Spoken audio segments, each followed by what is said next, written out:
passage in John chapter 10, Jesus makes the claim, I am the good shepherd. The good shepherd lays down his life for the sheep. If he'd left it at the first statement, we would have had to ask, is there a bad shepherd?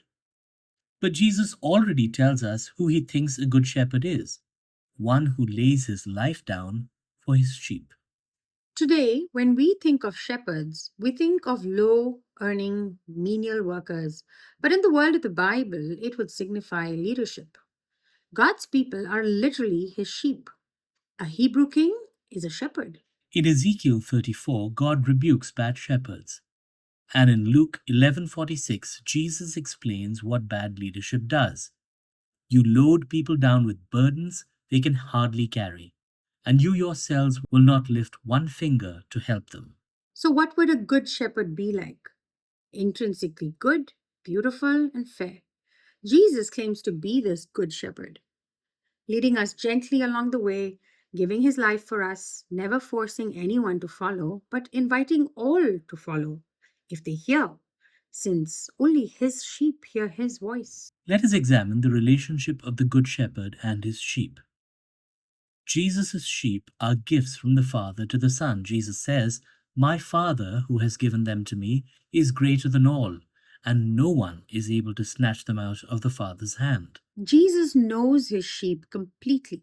We can be ourselves with him, warts and all.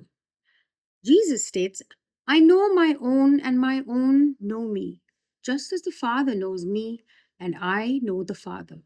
Jesus gives himself for me and you, if we are his sheep. There could not be a bigger symbol of love than the open, nail-pierced hands of the Lord on the cross. As Jesus said, the Good Shepherd lays down his life for the sheep.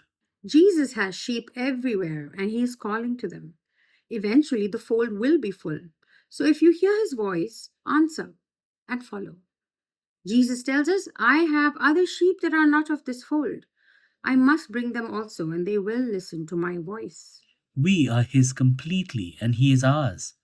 We will never be abandoned, like a hired hand might do when troubles come. Jesus assures us, I know my own, and my own know me. My sheep hear my voice. We have eternal life in Jesus today and in the future.